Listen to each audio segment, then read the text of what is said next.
All right, we're going to get started here. I want to thank everyone for attending today's presentation. And as a reminder to please mute as we're recording this, and it's going to be shared out for all the educators to use at a later date. So to begin, my name is David Panka. I am with DLR Group. I'm an architect, and I'm also on the board for the ACE Mentor program here in Omaha. And I'm delighted to bring HDR on today to talk about the Luminarium.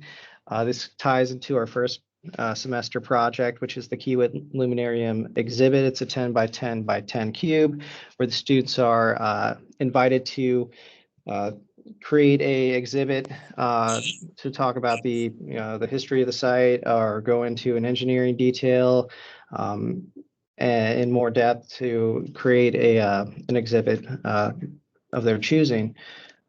With that, today we're going through the design presentation. HDR has been kind enough to host this design presentation today to discuss the design engineering and some of the construction coordination of the Luminarium. At a later date, there will also be a construction site visit. Kiewit and HDR will be able to guide the ACE students through the construction site of the Luminarium to talk about coordination efforts, phasing, everything that goes into creating a built environment from the design that you're about to hear about today. So without further ado, I'd like to introduce Tyson Fiscus. He's the project architect at HDR for the Luminarium, Michael Hamilton, design principal, and Jeff Thompson, lighting designer. So with that, I'm going to hand it off to Michael to start his presentation. Okay. Their content. Very next screen.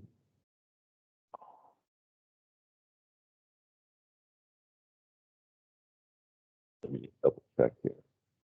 Are you seeing the notes page, David? No, change your display settings. Yep. Well, presenter view. How's that? Looks good. Oh, I need to start over. Start from the top. Present. Okay, so Tyson and Jeff, do you guys want to unmute? We can sort of just introduce ourselves briefly. We were talking to David and the crew about our background. So I'm an architect at HDR. I've been at HDR for 10 years, but I've also been teaching at the university level for 20 years. In fact, both Tyson and Jeff were both students of mine. Tyson going back to, I think, 2008, and then Jeff, 3 years or so ago. And then Jeff was actually a student of Tyson. So it's Tyson, do you want to introduce yourself and your background, and Jeff, you as well? Yeah, I'm Tyson Fiscus. I'm an architect here at HDR. I've been at HDR for 7 years now. And yeah, like Mike said, he was a professor of mine in school, and now Jeff was a student of mine as well. So it's kind of a full circle. Yeah, I'm Jeff. That's pretty funny. I actually hadn't realized that until you said that, but yeah, definitely. It's funny. But yeah, I've been at HDR for 5 years, about 2 or 3 years full time now. But I started as an intern a while back, and super excited I got to help out on this project.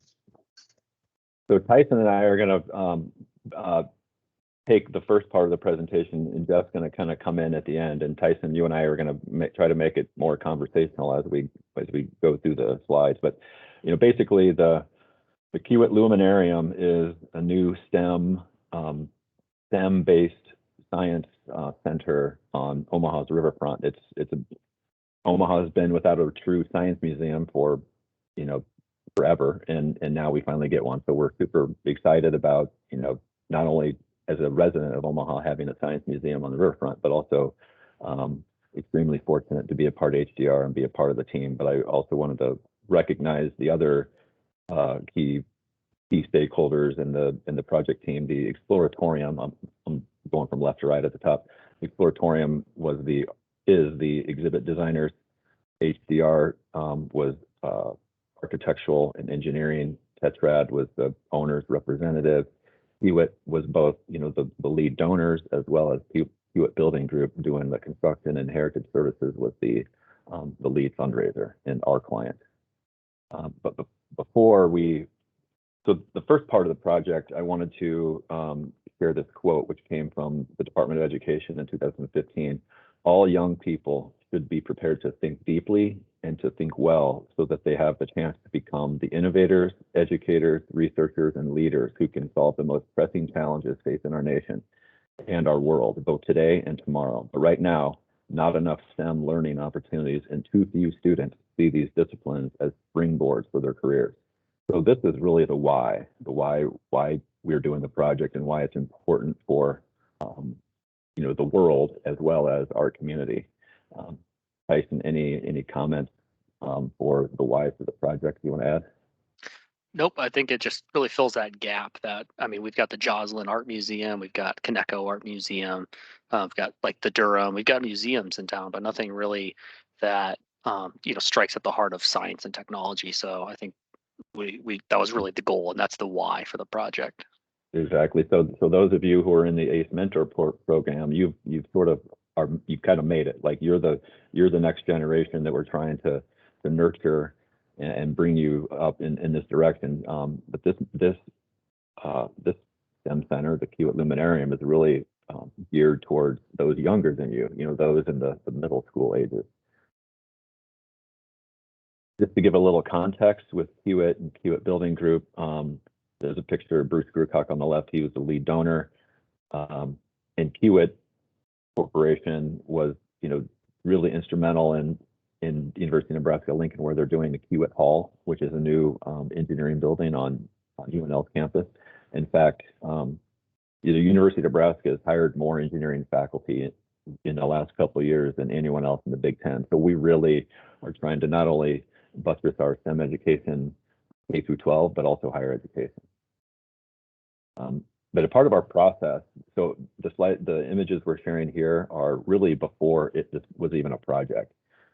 We were really kind of flying around the country trying to find the best-in-class museums, the best-in-class STEM museums. We went all the way to Boston. We went to Harvard. We went to the MIT Museum in Boston, the Boston Children's Museum, Boston of Science, and on the West Coast, we went to the Exploratorium and the Tech Museum of Innovation. So really, we were really trying to learn, what's going on around the country and try to really understand best-in-the-class museums. So we developed this sort of a ranking chart of all those museums to try to gauge, their the relevancy to what we were trying to do. I'm not going to get into too much detail there, but very important is the visit that we made to the Exploratorium, which has been described as a mad scientist penny arcade, a scientific funhouse, an experimental laboratory, all rolled up into one. I know Tyson and I both made trips out to the Exploratorium, and we were really blown away with just the hands-on exhibits that they have here. We just love the fact that kids run up to an exhibit and start cranking on something and they're making electricity. And the whole idea of, these exhibits that are very hands-on, they're actually seeing kind of science happen as they're engaging in the exhibits. Another thing that we liked about this as a model was that the building was just an old pier building in San Francisco, and they just occupied the building. So there was really no the relationship between the building and the exhibits was what you might call loose, meaning all the exhibits were sort of not randomly, but loosely displayed within the building so that the visitors could kind of take their own path so that the building kind of gets out of the way. Tyson, do you want to add anything from your experience at the Exploratorium? No, I totally agree. It was a very hands-on and interesting learning experience at the Exploratorium, and I think it was a really great model to look at. And so the Exploratorium also has their own exhibit design group. So we hired the Exploratorium to design and build all the exhibits that will go inside the Kiewit Luminarium. But one of the things that the design team really found interesting, we're trying to find our own sort of local vernacular architecture that we could kind of sink our teeth into. And we really were inspired just by the simplicity, the pure honesty of these Midwestern machine sheds, right? So it's just a really simple building, and we're trying to find inspiration from that. So one of the things, because we didn't have a site, we didn't have a project, we're really looking at potentially 6 different sites downtown Omaha, and I'm not going to go into too much detail into all of these, but the one on the left was the one that was selected, the Lewis and Clark Landing. The other sites just happened to be available sites, so we studied those pretty in-depthly to see if they would work for our project.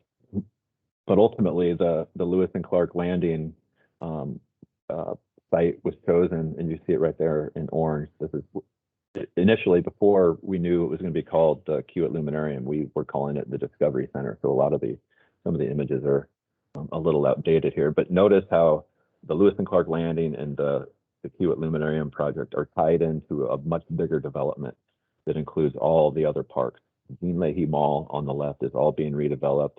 Heartland of America Park, and within the Lewis and Clark Landing, it's all a part of it. One of the things you notice in downtown Omaha is we call this the grain. Notice the little orange lines that line up with Dodge Street, Harney Street, Douglas Street. All those major streets in the city of Omaha kind of make a grain, and we sort of noticed a similar grain on our site with these just with the Riverfront Drive and some of the parking that exists. So some of the building form has a little bit of a split to it, and that was really a result of the sort of grain on the site. The site that we're sitting on happens to have been an old lead refinery. So this is an image from the 30s, I think, that showed all the sort of toxic lead that was being produced on the site. And the city of Omaha, eventually, tore all that down, and they had to, cap all the contaminants below grade. So there's a lot of kind of old building fragments that are buried. Not only I'm showing this because it was a super complex site, right? So the red line is the boundary of our building, and you can see all these little intersections with stuff that was found to be below grade.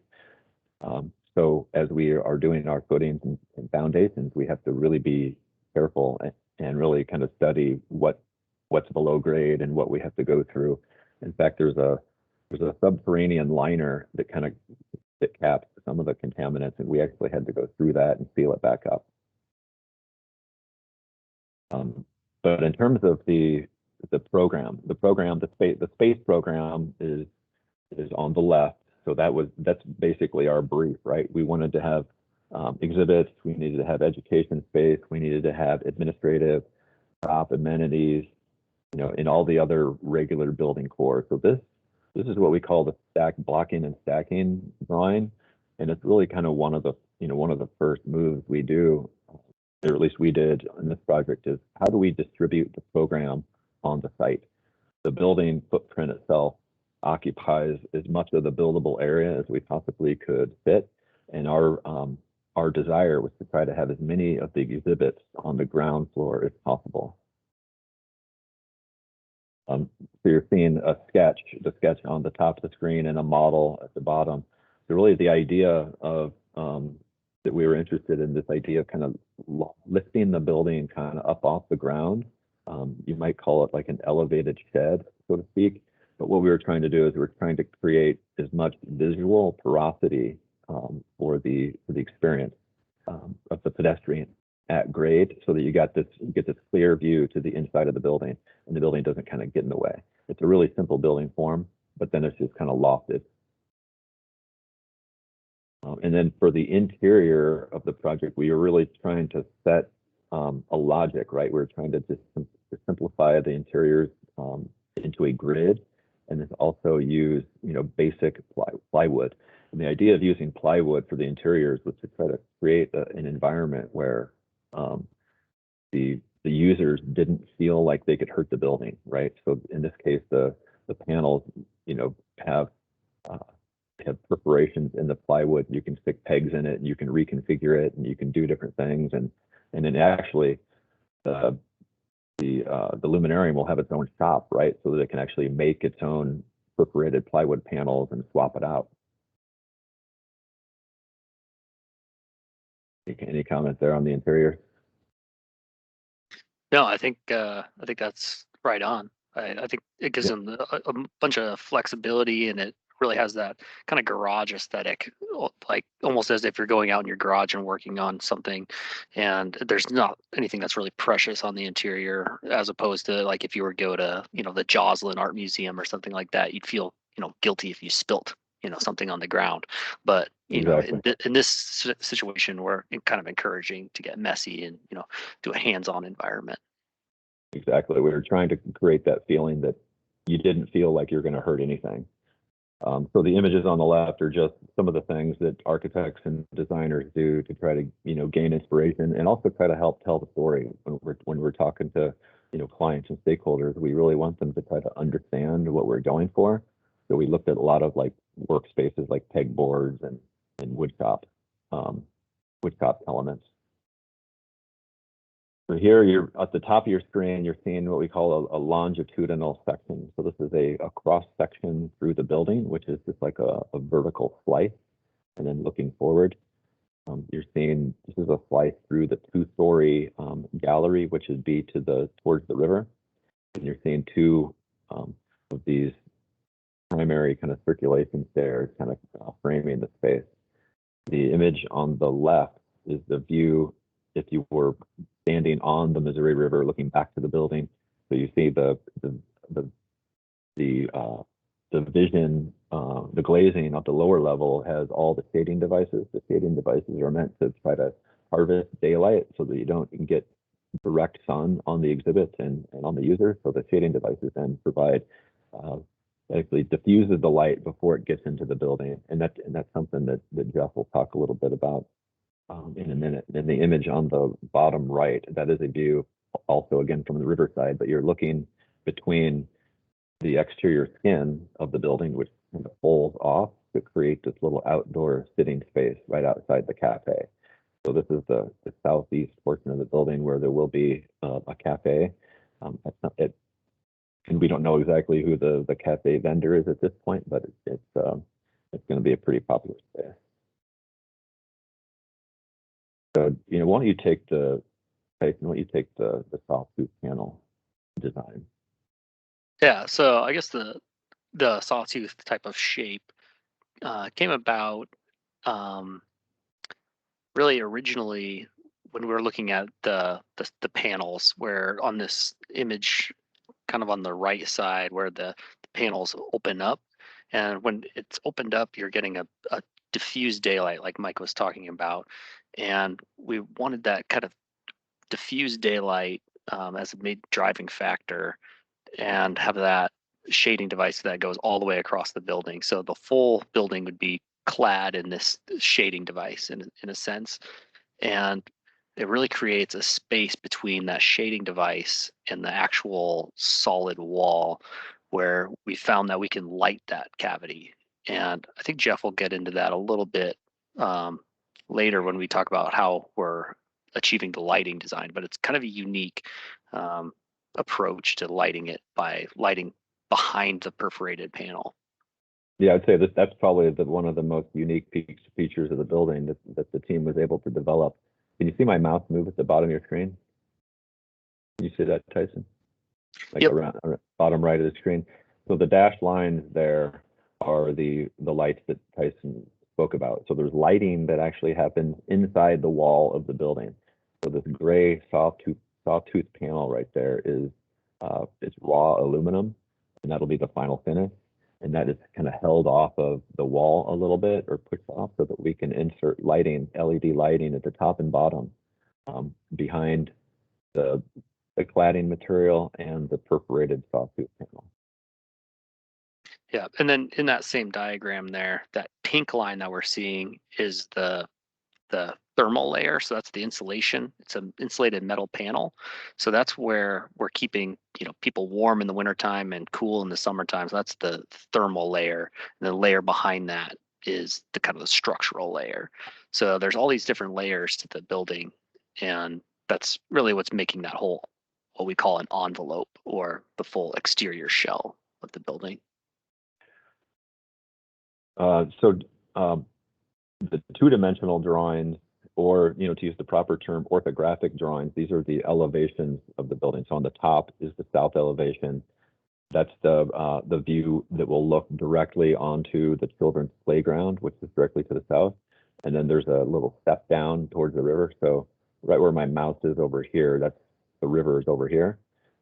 And then there's that little step is what we call the flood wall. And that, you know, if the river does flood, that prevents the, you know, the heightened levels of the water reaching the building. The elevation in the middle is the east elevation. So that's the elevation that will face the river. All along the bottom are those shading fins shading the glass. And then on the left, that's that cafe space. So the little fins right there are toward the cafe, and this is the little outdoor sitting space right by the cafe. Along the ground there are the main exhibit hall, and then up on the right, up here where you see the other seating devices, that's the classrooms on the second floor. And then on the west elevation, on the bottom of your screen, is the primary entrance, which is where that little square cuts up, finding the primary entrance. And then, as I mentioned before, the whole like second floor feels like the whole building's lifted up. In fact, that whole lifted up part creates a 15-foot overhang space, so that all the people kind of dropping, you know, buses dropping kids off, all have a place to stand if it were, you know, inclement weather. So you got overhead protection as you're kind of waiting to get into the facility. And then the shading devices are on the second. That's defining the administrative part of the building. Here's another interior view. The stair was done a little bit differently. This was an earlier rendering that showed we were going to use some other translucent material on the guardrail. In fact, it was decided that we would do the steel pickets. I don't know that, I think Tyson's got some additional images at the end that have steel pickets. These aren't the actual exhibits that will be there. We're just placing those temporarily. A couple of the other views. This was a fun view that we did. There's the pickets on the top. So this is a view looking from one bridge to the other bridge, looking over the top of a 3-story space, which will have a floating object in the middle of it that the exhibit designers are calling Stella. And that's not Stella right now. It's shown there. But at some point they'll be able to share that. And then the drawing on the bottom left is just showing the modularity of the interior panels, how they can be swapped out, moved, changed, reconfigured. These are a couple. So we did actually, our envelope contractor, AWS, built a mock-up so we could study the lighting conditions. And I guess, Jeff, I'd want you to kind of hop in here too. Where the image on the left is showing the aluminum sawtooth panels on the building, simply just capturing the sunset. Those are lights off, I believe, and then lights on is the image on the right. And we're sort of the iPhone pictures that we are taking don't quite do the lighting justice. And then there's that drawing again on the bottom that shows the configuration of the primary wall, the lighting, as well as the insulation that Tyson spoke about. Yeah, so what we're really seeing is during the day, it looks solid and it looks like an opaque aluminum building, but it's actually got very small perforations in it. Those are about 1/2 inch by 1/2 inch square perforations. And at night, we're seeing the light through that perforated material.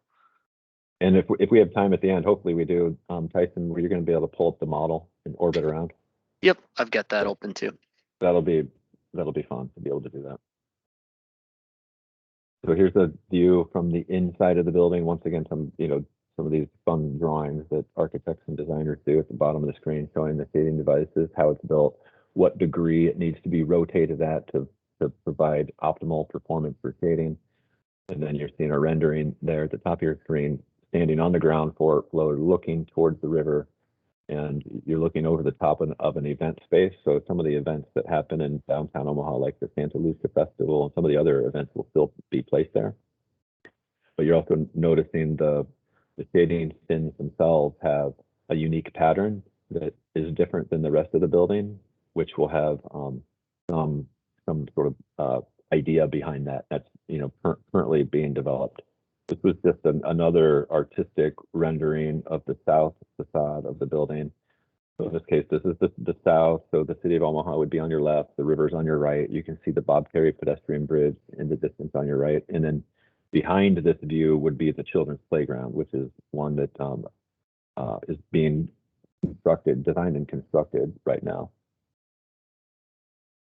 So just to give you some orientation, so there's the ground floor, there's that large overhang on the west. This is the wall that is screening the outdoor space to the cafe.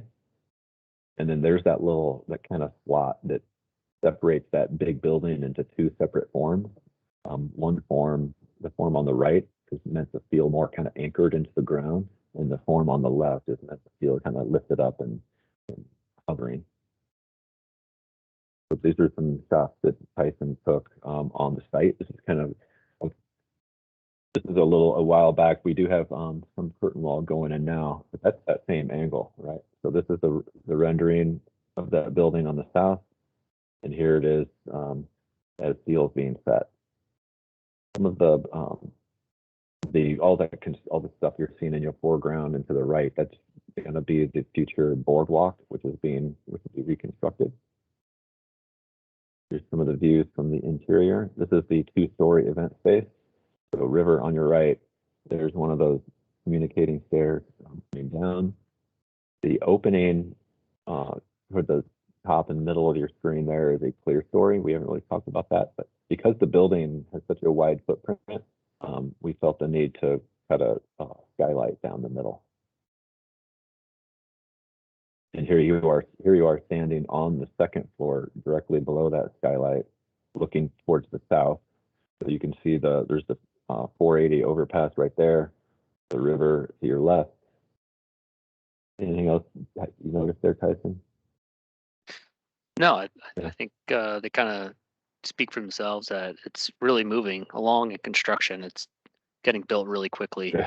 And they've started hanging some curtain wall, which is like the glass component to it. And there you go in that photo.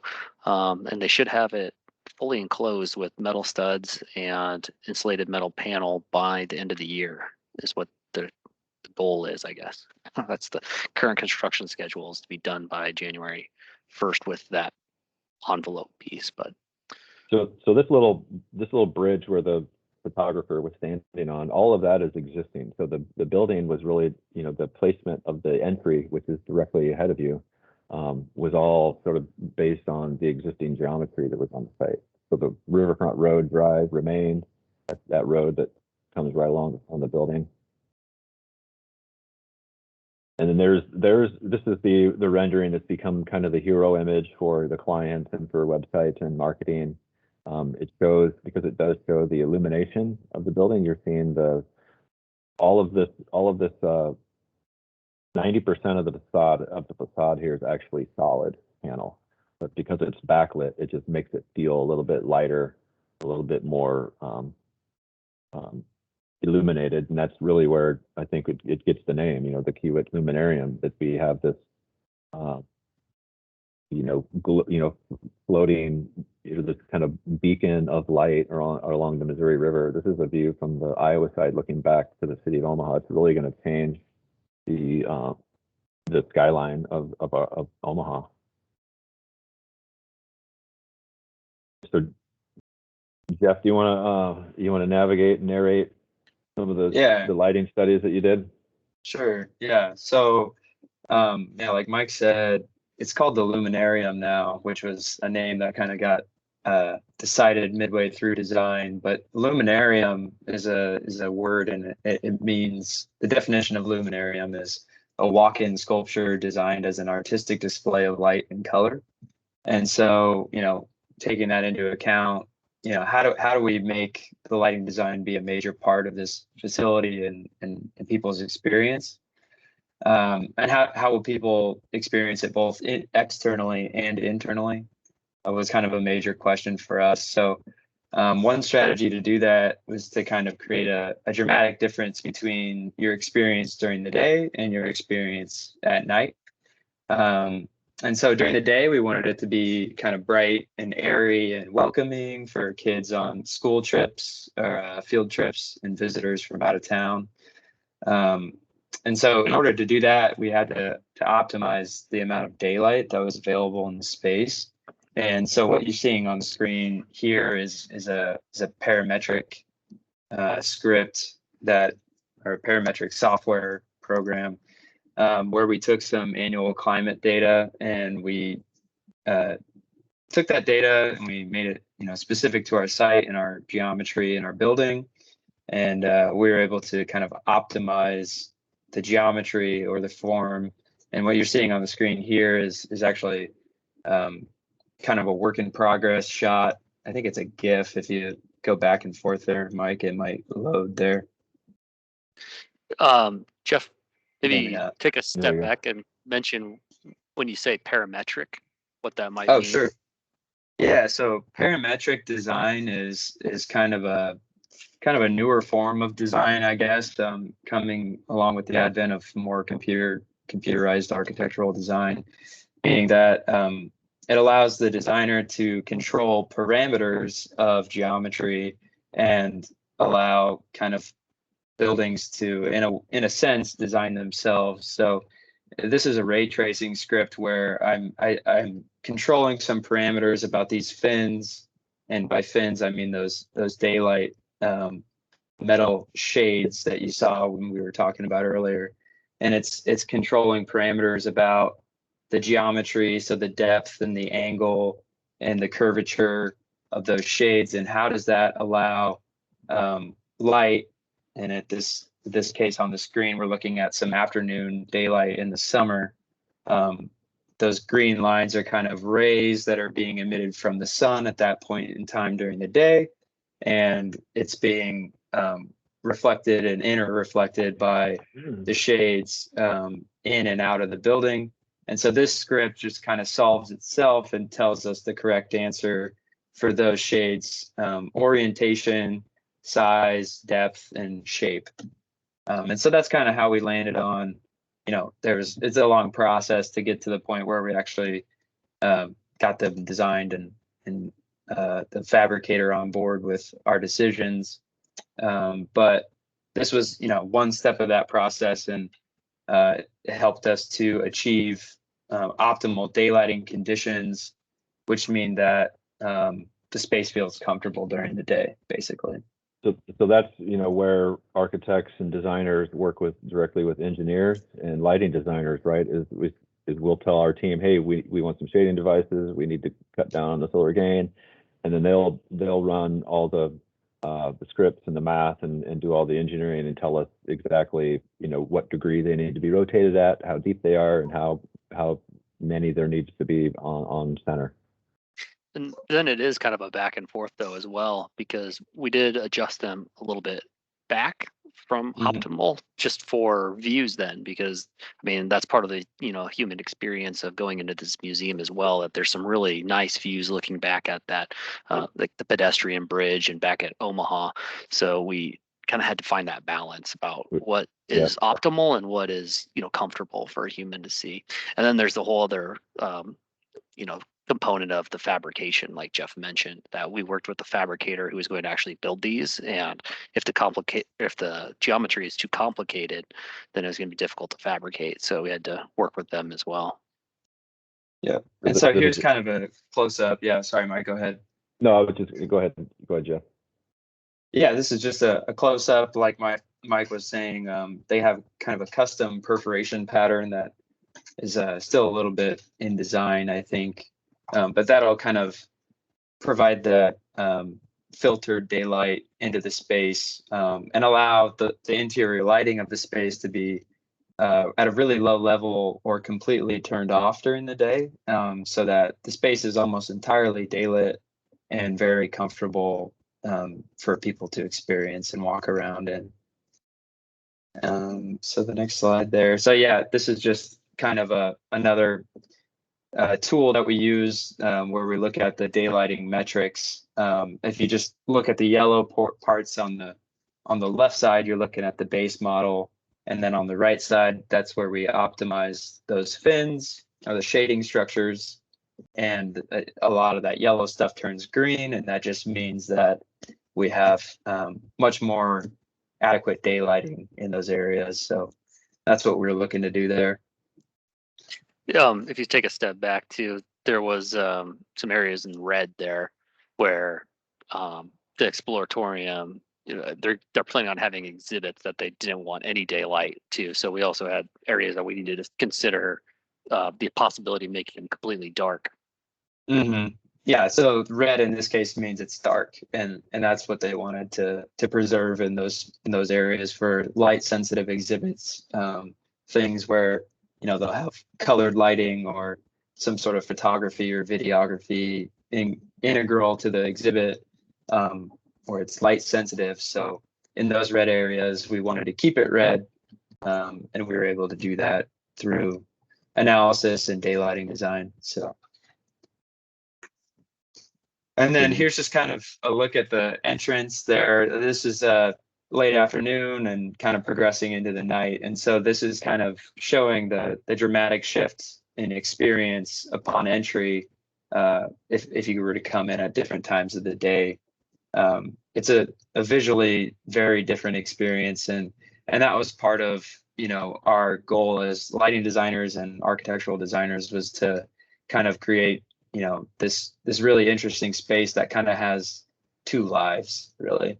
Mike or Tyson, do you want to add? Yeah, I was going to say, just because of its simplicity, the light, the little bar of light there that you're seeing is basically what we're just calling kind of a stoplight, just like a basic round, 1-inch round tube that's LED that looks and feels like a stoplight. And then the plywood on the base is stained blackened plywood, and then the plywood on the upper bands are natural. We were really looking for a really natural interior finish without a lot. We weren't really interested in drywall and paint, right? We're just looking to really keep it nice and raw. Yeah, so that one of the things I'm not showing much of in this presentation is kind of the interior exhibit lighting, which is an ongoing coordination effort where we have to do a lot of detailing and coordination with the exhibit design team from the Exploratorium and Tyson and Mike, and just kind of making sure everything fits together and feels natural and the lighting isn't distracting from the experience at all. So we'll kind of move on to the exterior, because that's something everybody can see there. Yeah, so you kind of, if you want to go back a couple slides there, Mike, sorry. So you kind of see it, like Tyson was saying, during the day, it's got this kind of solid, specular, shiny look to it. And then if you kind of move towards the night condition, it really changes visually. It starts to glow and hopefully becomes a beacon and something that people are interested in walking up to and exploring. And that's kind of what this whole place is all about. And then, so how did we get to that glowing effect? Like we saw on those mock-up pictures of the close-up photographs I think Tyson took. We basically mounted, if you see towards the top of that parapet condition there, Mike, maybe you can point to it with your mouse. We've got the light fixture kind of mounted to the top, and then that yellow beam is actually the narrow beam of light that we're grazing the insulated metal panels with. And so that's kind of what's creating, so those metal panels start to glow, and then the perforation over the top of those metal panels kind of becomes a screen, and that's how you get the glowing lantern effect. And so here's a look at just the kind of the software design process here, where we were like, it's kind of complicated to model all of this, so we kind of take it down. Let's take a layer off. Let's take that screen off. What does it look like then? You could run some calculations, and that's what we do a lot as lighting designers here to support the architectural needs. So you'll kind of see that pseudo color, false color image. Go ahead, Mike. Yeah, I was just going to say that. So the image on the left is the a fragment of the building without the sawtooth panels. And the image on the right is with the panel. Correct. So you see, it's a subtle difference, but it is different, and it's because of that screen condition there that we just wanted to make sure it was really going to look exactly the way we wanted to. And to do that, we used a physically based rendering engine. And so that gave us a lot of confidence in the way that this was going to turn out visually. And so that's just a look from the south again, and that's our lighting model, and it matches pretty closely with the that rendering I think we saw earlier. And yeah, hopefully everything goes smoothly in construction, and you get to experience it the way I experienced it on my laptop. And I don't know, Mike or Tyson, do you have anything else you wanted to talk about? I was just say that here you're seeing the building without any contents, right? So there's no exhibits at all. So this whole south facade is going to be filled with all kinds of climbers and all kinds of really complex geometry. And I think Tyson may have some of that. There's that. So that's that south. This is Jeff's lighting model, and there's that artistic rendering. So Tyson, do you want to see if we can pull up the model and see if we can't get that working?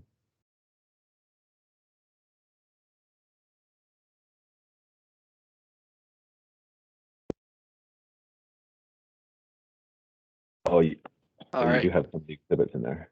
So can you see my screen? Yep. Yep. So that's the south side. I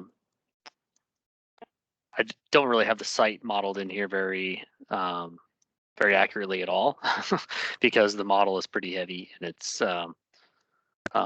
more intense to go through a heavy site model. But we can do a quick tour if we were going to go through like the front door here. Yeah, let's do that. So if we go to the front, yep. Go ahead, Mike. Yeah, I was just saying. I'll just narrate. You just walked through the entry vestibule, and on the left here, you're seeing what we're calling the field trip room, which is kids and buses, gathering in, come together. Like get everyone kind of oriented. Could be used as a classroom as well. And back to that main hall. So off to the right there is the shop, the gift shop. And then kind of looking down towards the river, you're seeing a bridge on the second floor, and you're looking past the elevator towards the river. And then following along with the concept of kind of modularity and flexibility, the reception desk is there on the right, and that's all reconfigurable on casters. So the folks at the museum can reconfigure it however they wish. I mean, there's a couple of concepts that showed the desk farther back, closer to that stair. That gives them that opportunity to have that flexibility. So Tyson's just kind of marching us down closer into the two-story exhibit hall, which will be to the left if he turns around. There you go. So some of these exhibits that he's showing here now are getting closer to the aesthetic of the exhibits. So the exhibits themselves will have very similar construction aesthetic of wood and steel. Just kind of welded steel frames with plywood accents and boxes. You're seeing some of the exhibits. There's a big sound tube across the top there. Once again, the exhibits are still in design, but and across the back where you're seeing the colorful grid, this might be very, this is like a 30-foot version of maybe what the A students are going to do. This is a 30 by 30 grid that is housing, a bunch of things. Like it's going to be, materiality and location and materials and all kinds of different construction based exhibits. I'm not sure exactly what the images there are. So off to the left there, you're seeing the story. There's the clear story at the top.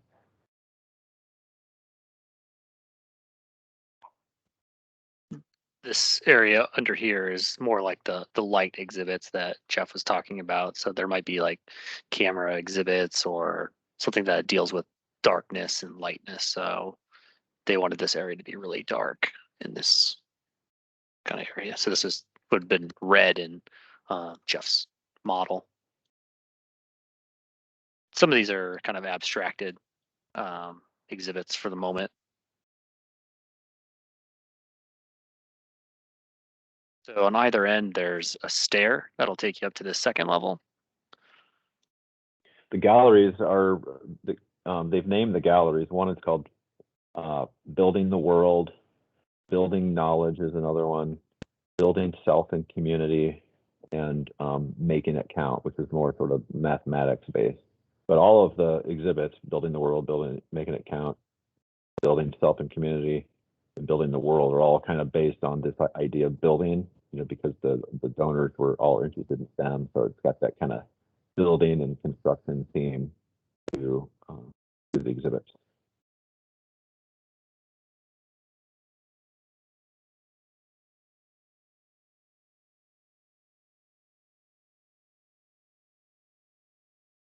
So are there any questions? I think we can leave 10 minutes here at the end for questions. That's kind of the 30,000 foot view of what we've been doing.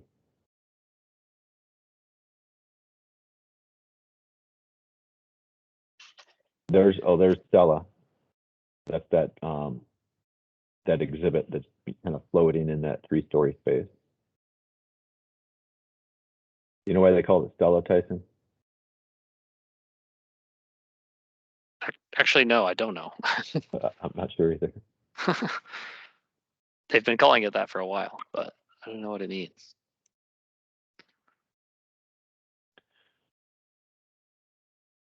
This the area here is overlooking the cafe. Cafe space, and the lighting exhibit will actually be much neater than what we're seeing here.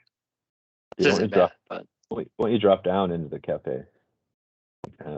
So that's that outdoor space. So the cafe's there. We do have a horizontal deploying wall there that can open up, and you can, people can flow in and out during nice weather. So here we're kind of spinning around in the cafe, looking back towards the serving area. And if you go a little bit farther to the left, you can be able to see all the way through it. Yeah, there's another glass window that leads back to the exhibit hall.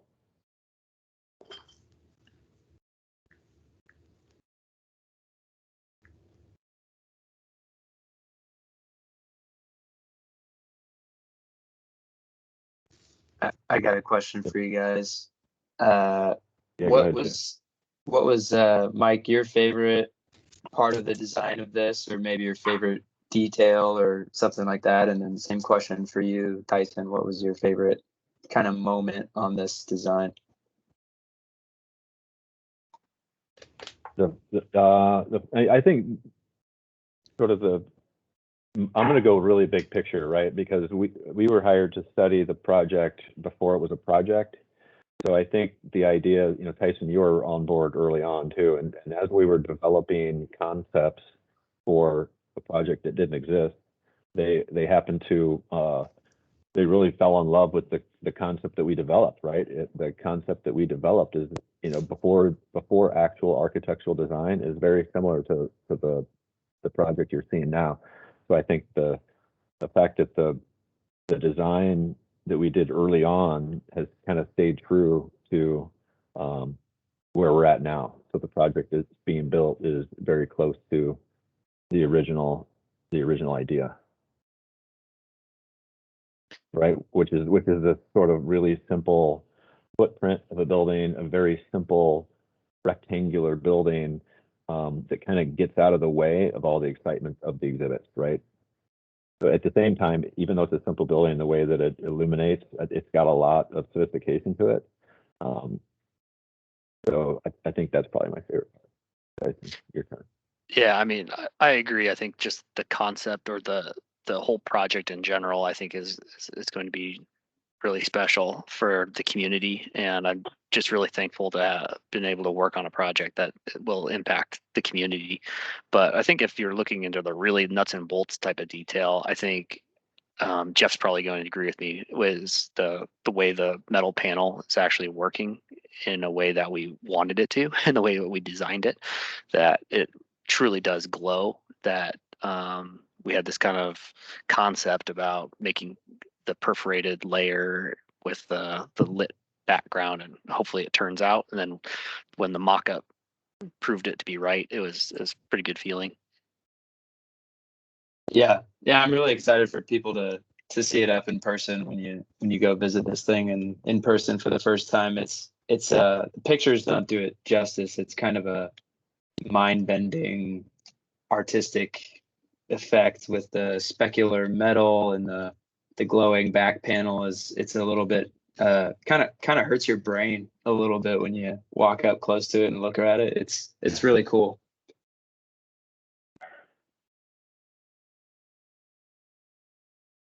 You guys, I have a question. As the exhibits and things that are going to be placed in there, and you maybe addressed this, I had to step out for just a few seconds, but are those going to be, I mean, David, is this actually what our students are looking to create in this first project? Is what kind of exhibits might we actually be projecting that could go into those spaces? Is that what we're looking at?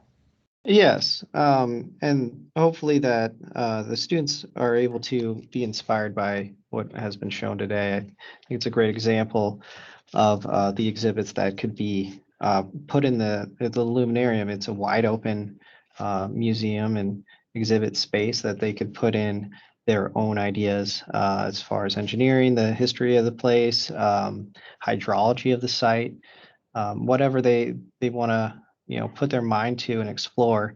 That's the intent of the program.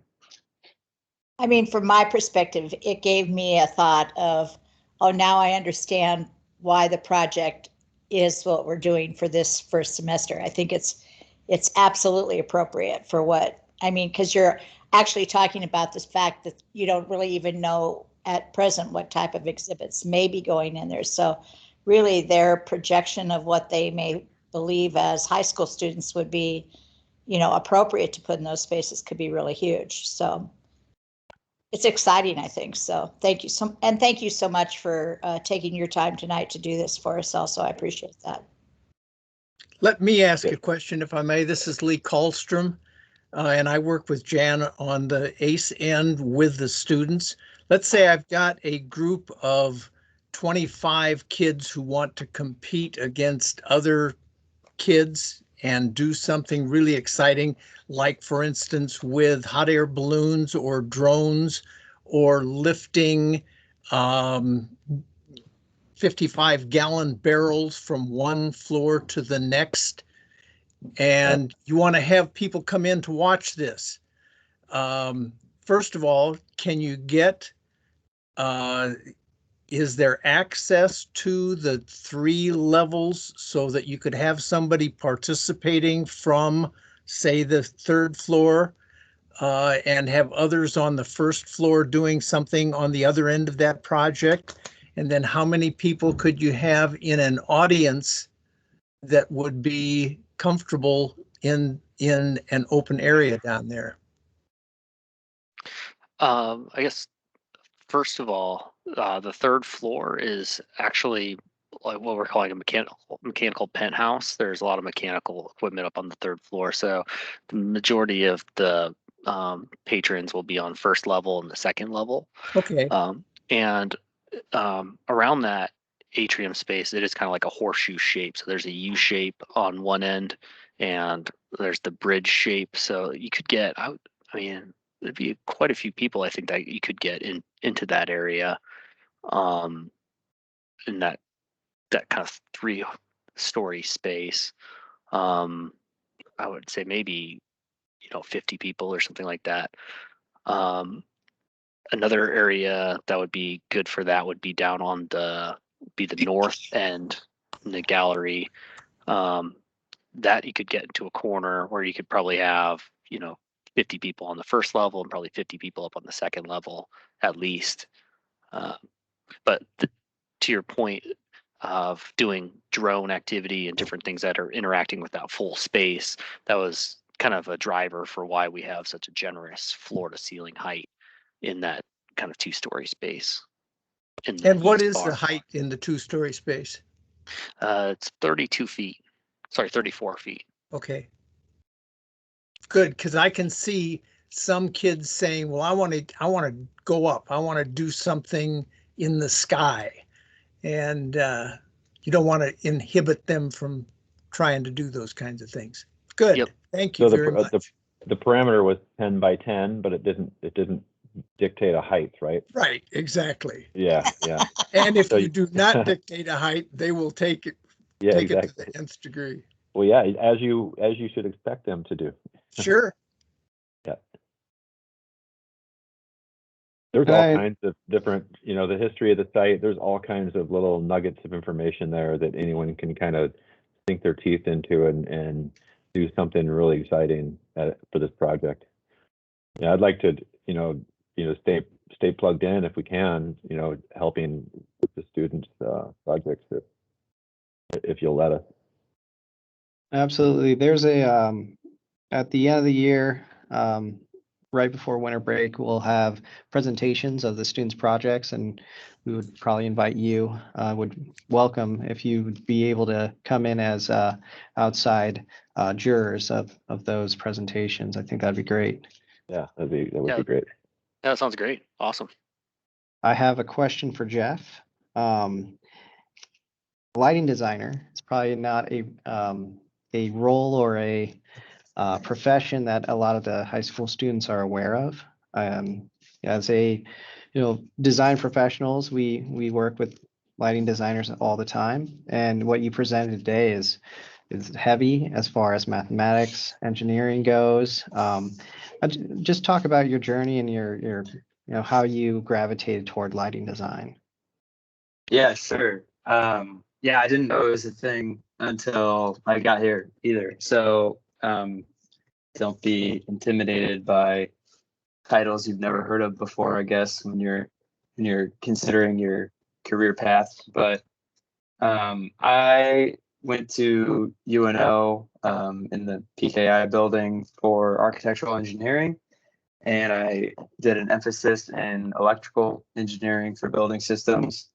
And I got an internship at HDR, and I just kind of started working with the electrical engineers at HDR. But one of them was doing a lot of lighting design, and he needed help, and I just kind of started helping him a lot, and that kind of turned into a more formal team as I was there. And yeah, it's super physics and math heavy. The calculations and computational workflows are pretty intense, but super exciting. And you kind of get a good blend of kind of aesthetics and also engineering and math and reason.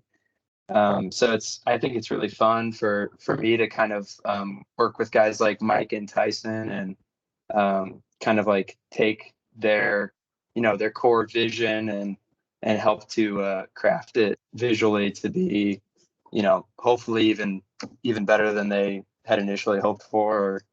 That's my goal as a lighting designer, is to enhance the architectural decisions. And we just try to do that. I do a lot of daylighting, but we have people on our team that do, mostly electric lighting, and a lot of specialty lighting, theatrical lighting, art exhibit, installation lighting. Yeah, there's a lot. It's a big field, and it's really exciting stuff.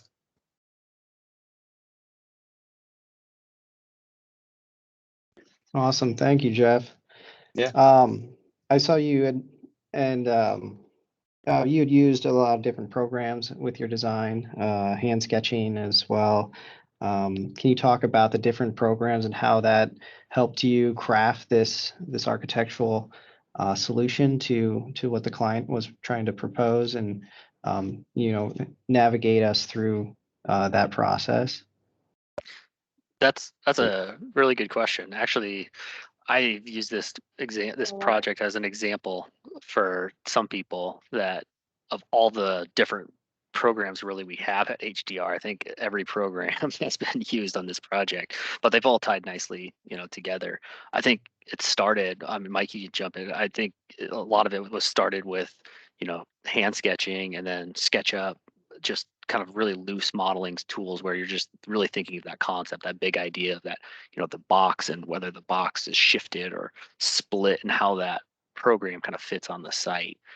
So those are the first, couple initial programs. And we also used Revit, which I don't know if that might be a program that you all might be using. So Revit is kind of our BIM tool is what we call it, which is building information modeling. So that's where structural engineers, mechanical engineers, electrical, your lighting designers, plumbing engineers, everyone uses this model as a way to collaborate and coordinate where things are. And Yeah, I think that's the architecture model is in that as well. Yeah. I would say Revit is probably the primary software that we use to develop the set of drawings that the contractor will build the building with, right? Yep. So I think that's like Tyson said, it's a BIM software, so all the engineers and architects can be in the same model simultaneously. Not all software can do that, but like Tyson said early on, a lot of sketching, a lot of modeling. We made some early conceptual models, and then because I don't know Revit, I use SketchUp, right? So that was SketchUp is one where I can get in there and I can Tyson and I can pass the model back and forth and really kind of massage the three-dimensional forms like that. And ultimately, like once you get into construction documentation, that's when you really move to Revit. But at the same time, Tyson kept a SketchUp model that paralleled the Revit model all the way through the process. Yep. And I think that was helpful for a lot of people. Yeah, we also used Rhino, and with Rhino, there's plugins with Rhino. So there's Grasshopper, which I think Jeff uses as well, and that was as a way to parametrically, like Jeff was talking about with that word, to make all those panels go across our facade, and we could control whether the panels were tilted out or if they were flat. You could do that in Grasshopper and Rhino. So we used Rhino for the envelope. And I'm sure, Jeff, you've used a whole host of tools yourself besides Rhino and yeah, we used everything you guys talked about. I mean, as lighting designers, we kind of collaborate with the architects, probably more so than even other disciplines. So we use SketchUp, Revit, Rhino. For lighting design calculations, we'll use a program called 3ds Max, which it's like a video game design software that has plugins that allow us to do calculations and renders. And then there's a program for lighting designers called AGI 32, and that is also helpful for lighting calculations. And I'm sure there's other ones, but those are kind of the big ones for us. And the model that I showed today was an Enscape, which is a kind of 3D. It's almost like Jeff was saying, a video gaming software that makes your model look more realistic, like you're walking through a video game. So those were the major components we worked with, and they usually play pretty nicely together. That if you export one file type to another file, you can kind of work that way. The one that's probably most seamless, like Mike mentioned, was Revit, which is a BIM software that everybody can be in the same model. But, yeah. Well, we have time for one more question if there's anybody out there that wants to ask. Otherwise, we'll let our presenters go from HDR and thank them for their time. I really appreciate it. This was incredible to have you out here and present on this really pivotal project on the riverfront. Yeah, I'd like Thank you to very also, much.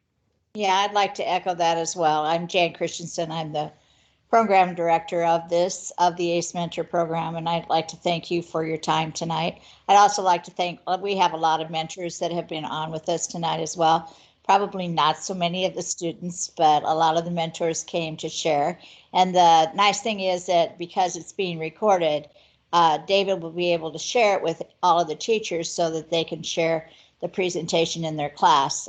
So I appreciate all this opportunity. I'm excited. Hey, we're buying hard hats. We're going to come. We want to come and see the spot and everything. So we're excited about the future for it. And having been involved in STEM for my whole career of teaching, I'm excited about everything that's out there. So we can't thank you enough for your time tonight. And David, I thank you also for coordinating all the efforts on it as well. So I appreciate it all. Great job Thanks. from everyone. Yeah, thank you guys. I appreciate that. Thanks for the opportunity to bring us in, and we're in the family now. Good. Yeah, thanks. Oh, we'll definitely be calling on you for the final presentations. Yeah. Thanks, you guys. Yeah, thank you. Have a good night. Yeah, Night. thanks. Cheers. Bye. Bye. Bye-bye.